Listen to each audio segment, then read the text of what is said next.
मेरे प्यारे विद्यार्थियों, नमस्कार। स्वागत है आपका मिशन इंस्टीट्यूट प्रयागराज में। तो आज हम बात करते हैं किसका, पद के बारे में। किसके बारे में? पद के बारे में। इसके जस्ट पहले हमने क्या पढ़ा था? शब्द पढ़ा था। तो आज हम क्या पढ़ेंगे? पद पढ़ेंगे। पद में है क्या? जब शब्द स्वतंत्र होता है। क्या? जब शब्द स्वतंत्र होता है तथा वाक्य के बाहर होता है। कहाँ? जब शब्द स्वतंत्र होता है तथा वाक्य के बाहर होता है उसे शब्द कहते हैं। क्या? जब शब्द स्वतंत्र होता है तथा वाक्य के बाहर होता है तो वो क्या कहलाता है? शब्द कहलाता है। तथा किंतु जब वही शब्द वाक्य के अंग के रूप में आ जाता है। क्या? वही शब्द वाक्य के अंग के रूप में आ जाता है तो क्या कहलाता है? वो पद कहलाता है। क्या? पद कहलाता है। तो यहाँ आप जैसे देखिए, राम, यहाँ पे हमने एक शब्द लिया। क्या? राम। ये क्या है? एक शब्द है। इसे एक संज्ञा भी कह सकते हैं। क्या? शब्द के साथ साथ इसे संज्ञा भी कह सकते हैं।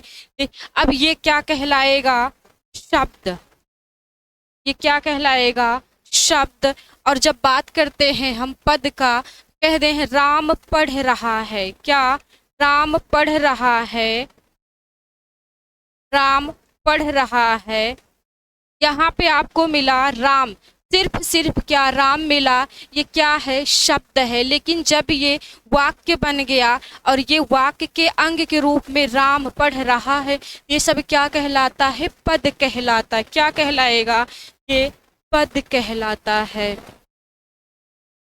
मेरे प्यारे विद्यार्थियों, यहाँ आपको जो राम मिला ये क्या है? शब्द है। फिर वहाँ एक सेंटेंस बना जो कि वाक्य कहते हैं उसको। राम पढ़ रहा है तो ये अंग के रूप में आ गया। किसके? वाक्य के अंग के रूप में आया तो क्या कहलाएगा? पद कहलाएगा। फिर हम बात करते हैं पद के भेद। पद के भेद कितने होते हैं? 5 होते हैं। कितने होते हैं? 5 होते। कौन कौन से? संज्ञा, सर्वनाम, क्रिया, विशेषण तथा अव्यय। कौन कौन से हैं? संज्ञा, संज्ञा, सर्वनाम, क्रिया, विशेषण। संज्ञा, सर्वनाम, क्रिया, विशेषण,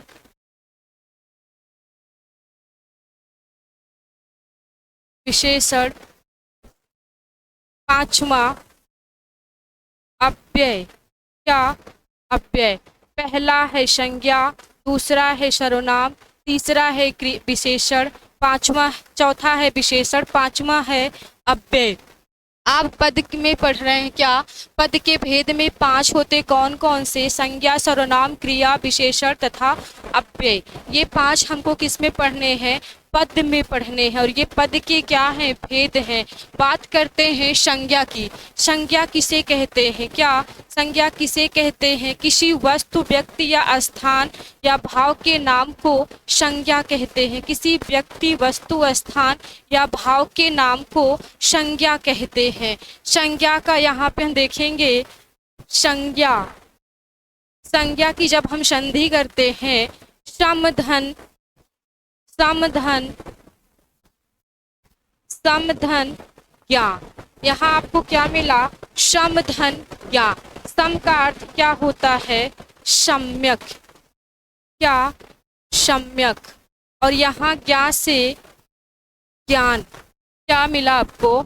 संज्ञा का संधि करने पे सम धन ज्ञा। सम का अर्थ निकला सम्यक और ज्ञा से ज्ञान। तो मेरे प्यारे विद्यार्थियों, हम पढ़ेंगे क्या? संज्ञा। पद के भेद में हमारा पहला पॉइंट होगा संज्ञा। यहाँ हम संज्ञा की डिफिनीशन देखेंगे। किसी व्यक्ति, किसी व्यक्ति, वस्तु, स्थान, किसी व्यक्ति, वस्तु, स्थान या भाव के नाम को, या भाव के नाम को भाव के नाम को संज्ञा कहते हैं। संज्ञा कहते हैं। यहाँ आपने देखा किसी व्यक्ति, वस्तु, स्थान या भाव के नाम को संज्ञा कहते हैं। अब यहाँ व्यक्ति की बात करेंगे। क्या व्यक्ति की बात करेंगे? तो व्यक्ति में आपको कौन कौन सा राम। फिर यहाँ वस्तु की बात करेंगे। वस्तु में आपका जैसे कुर्सी हो गया, उसके बाद मकान हो गया, टेबल हो गया, पेन हो गया, ये सारे आ गए। स्थान की बात करेंगे। क्या स्थान की बात करेंगे? जैसे आपको मिल जाए स्थान में प्रयागराज। क्या प्रयागराज, गोरखपुर,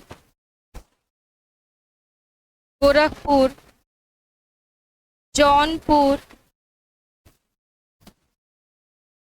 प्रतापगढ़। मतलब ये क्या है? स्थान के नाम है प्रयागराज, गोरखपुर, जौनपुर, प्रतापगढ़, बलिया, आजमगढ़। ये सारे क्या है? स्थान है। फिर हम भाव के नाम पे बात करेंगे। किस पे? भाव के अनुसार पे। बचपन, बुढ़ापा, अपनापन, मिठास, खटास, ये किस में आते हैं? भाव में आते हैं। किस में आते हैं? भाव में आते हैं। देख, यहाँ पे आपको व्यक्ति, वस्तु, स्थान या भाव के नाम को संज्ञा कहते हैं। क्या? वस्तु, व्यक्ति, स्थान या भाव के नाम को संज्ञा कहते हैं। फिर बात हम करते हैं क्या? संज्ञा के भेद। क्या? संज्ञा के भेद। संज्ञा के कितने भेद होते हैं? संज्ञा के 3 भेद होते। कौन कौन से? व्यक्तिवाचक, जातिवाचक और भाववाचक। वहीं पर हम बात करेंगे अगर प्रयोग के आधार पर संज्ञा के भेद। क्या? प्रयोग के आधार पर संज्ञा के भेद कितने होते हैं? 5 होते हैं। प्रयोग के आधार पर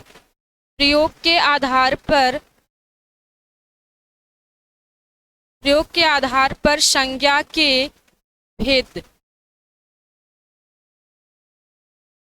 प्रयोग के आधार पर संज्ञा के 5 भेद होते हैं। कौन कौन से? व्यक्तिवाचक, जातिवाचक, भाववाचक, द्रव्यवाचक और समूहवाचक। यहाँ पे मिलेगा आपको व्यक्तिवाचक, जातिवाचक,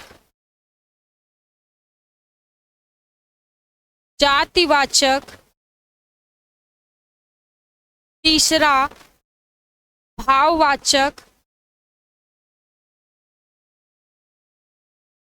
आपने यहाँ देखा प्रयोग के आधार पर आपको 5 भेद हैं और सिर्फ अगर संज्ञा के भेद पूछते कितने? 3 भेद हैं। अब ये जो 2 भेद और आपके मिले, कौन कौन से? द्रव्यवाचक और समूहवाचक। ये किसके अंतर्गत आते हैं? ये जातिवाचक के अंतर्गत आते हैं। किसके अंतर्गत आते हैं? जातिवाचक के। आपसे पूछ दिया जाएगा जातिवाचक संज्ञा के भेद, तो आप कितना बताएंगे? 2 बताएंगे। कौन कौन से? द्रव्यवाचक और दूसरा समूहवाचक। और वैसे प्रयोग के आधार पर आपसे संज्ञा के भेद पूछा जाएगा तो 5 बताएंगे, संज्ञा के भेद पूछा जाएगा तो 3 बताएंगे। तो बात करते हैं हम किसकी? व्यक्तिवाचक संज्ञा के बारे में। किसके बारे में? व्यक्तिवाचक संज्ञा के बारे में देखते हैं। जिस शब्द से किसी एक व्यक्ति या वस्तु का बोध हो। क्या? जिस शब्द से किसी एक व्यक्ति या वस्तु का बोध हो उसे व्यक्तिवाचक संज्ञा कहते हैं। उसे व्यक्तिवाचक संज्ञा कहते हैं। व्यक्तिवाचक संज्ञा कहते हैं। जैसे राम, मोहन, सीता,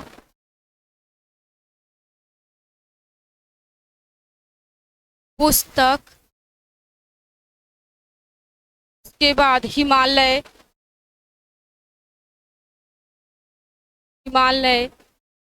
रामायण,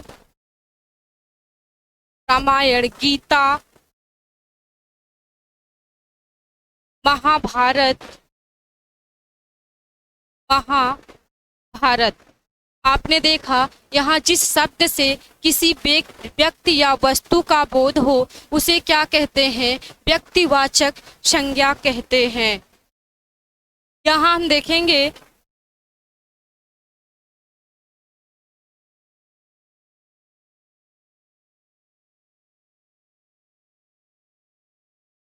पर्वतों के नाम। क्या? पर्वतों के नाम में फिर यहाँ व्यक्तिवाचक संज्ञा में हम देख रहे हैं पर्वतों के नाम, स्त्री पुरुषों के नाम, नदियों के नाम, पुस्तकों के नाम, सागरों के नाम और दिनों के नाम। पर्वतों के नाम में कौन कौन से? जैसे एंडीज आ गया, आपका अरावली पर्वत आ गया। स्त्री पुरुषों के नाम में हम कहते हैं रंजना, संजना, मोहन, सोहन, श्याम, गोलू, टोलू, जो भी आएंगे इसमें। फिर बात करते हैं नदियों के नाम में। किसमें? नदियों के नाम में आपका कावेरी, गोदावरी, गंगा, यमुना, सरस्वती, ताप्ती, कोशी, ये नदियों के नाम आएंगे। पुस्तकों के नाम में आएंगे तो कौन कौन से आएंगे? रंगभूमि, तितली, कर्मभूमि। फिर बात करते हैं सागरों के नाम में। सागरों के प्रशांत महासागर, लाल महासागर, अटलांटिक महासागर, आर्कटिक महासागर। फिर बात करते हैं किसके? दिनों के नाम में। क्या? दिनों के नाम में आपका सोमवार, मंगलवार, बुधवार, आपके जो साप्ताहिक नाम हैं वो दिनों के नाम में आएंगे। फिर बात करते हैं हम त्योहारों के नाम। क्या? त्योहारों के नाम में होली, दिवाली,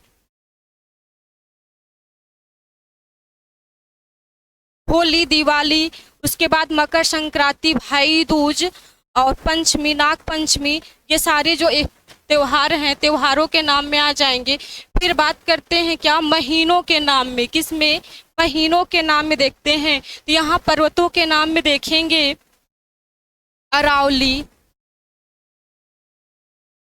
अरावली, एंडीज। फिर यहाँ स्त्री पुरुषों के नाम में देखेंगे रंजना, संजना, श्वेता, फिर मोहन, सोहन आदि। फिर बात करते इधर नदियों के नाम में गंगा,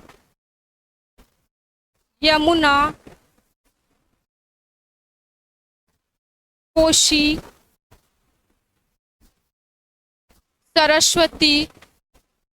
सरस्वती आदि।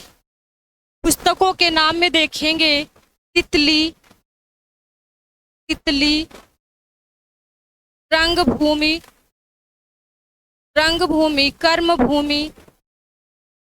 कर्मभूमि आदि। सागरों के नाम में देखेंगे लाल महासागर,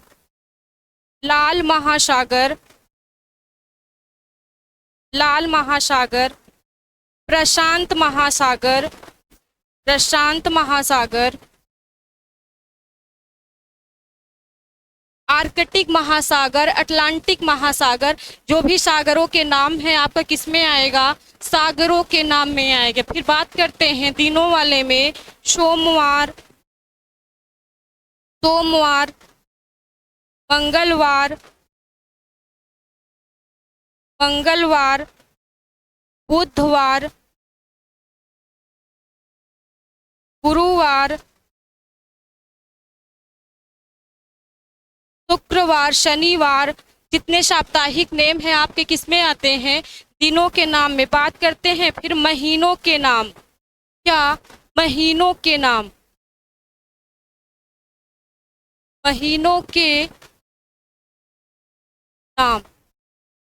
इसमें देखेंगे जनवरी, फरवरी, मार्च,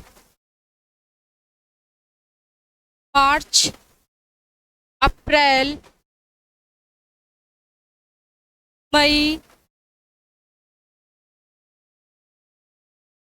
जून।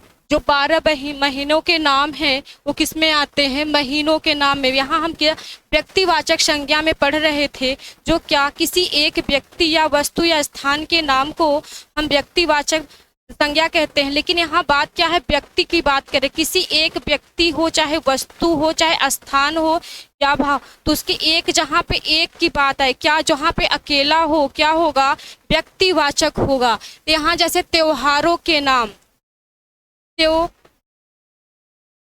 के नाम, त्योहारों के नाम, त्योहारों के नाम में दीपावली, दीपावली, होली, दीपावली, होली, नागपंचमी, नागपंचमी, दीपावली, होली, नागपंचमी, मकर संक्रांति, मकर संक्रांति, जो भी आपके त्योहार हैं, त्योहार एक ही, त्योहारों जैसे होली है तो एक ही बार, साल भर में एक ही बार होली मनाई जाती है। दीपावली है तो साल भर में एक बार पड़ती। नागपंचमी है, मकर संक्रांति है। अब ये जो है दो तीन, इसके नाम दो तीन बार नहीं मनाए जाते, साल में एक ही बार मनाए जाते हैं। क्या है ये, साल में एक बार मनाए जाते हैं। क्या है, अकेले हैं, मतलब कि किसी एक व्यक्ति या वस्तु या स्थान का जो एक ही नाम हो, क्या उसे क्या, दीपावली, होली, नागपंचमी, मकर संक्रांति और जितने भी त्योहार हैं इसमें आपके किस में आएंगे, त्योहारों के नाम में। और ये जो त्योहारों का नाम है किस में जा रहा है, व्यक्तिवाचक संज्ञा में। अब हम देखते हैं आगे जातिवाचक संज्ञा। क्या, जातिवाचक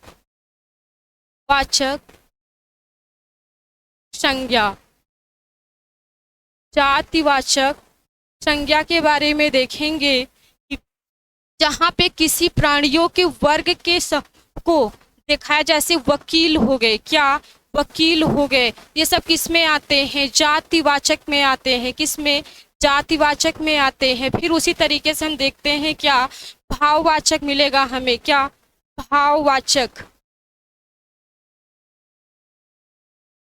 भाववाचक, यहाँ पे भाव जो कहते हैं ना, जहाँ पे नकारात्मक चीजें थोड़ी सी मिलती है हमको देखने के लिए, क्या, नकारात्मक चीजें मिलती, जैसे बुढ़ापा, यहाँ पे बुढ़ापा हो गया, बचपन हो गया, उसके बाद अपनापन, मिठाई, मिठास, खटास, कहते हैं ना कि हमसे उठा नहीं जा रहा है, बुढ़ापा आ गया है। ये बच्चा कोई गलती कर देता है तो कहते हैं छोड़िए, जाने दीजिए, बचपना है। क्या, बचपना है। फिर चाहे कहीं हम क्लोज होते, कहते हैं ये अपनेपन की बात है। क्या, अपनेपन की बात है। फिर उसमें मिलता है हमको द्रव्यवाचक। क्या, द्रव्यवाचक, द्रव्य में क्या होता है कि इसमें लिक्विड चीजें आती हैं, जैसे ठोस, द्रव, गैस। इसमें ठोस नहीं आएगी, इसमें क्या आएगा, द्रव्य आएगा आपका, जैसे पेट्रोल हो गया, डीजल हो गया, और उसके बाद केरोसिन हो गया, मस्टर्ड ऑयल, मतलब जितने भी तैली चीजें आती हैं उसमें किस में आती हैं, द्रव्य वाले में आती हैं। ठोस में देखेंगे जैसे लकड़ी हो गया, क्या, लकड़ी हो गया, इसमें देखेंगे द्रव्य वाले में आपको ठोस, द्रव, गैस। गैस में आपका एलपीजी आ जाएगा, फिर उसके बाद सीएनजी आ जाएगा। लेकिन यहाँ पे देखेंगे लिक्विड वाले में पेट्रोल, गैस, पेट्रोल, डीजल और केरोसिन। और ठोस में देखेंगे तो आपका लकड़ी हो जाएगा। ये बोर्ड भी क्या है, ठोस में ही होगा। तो ये सारे हैं। फिर मिलते हैं नेक्स्ट क्लास में। धन्यवाद।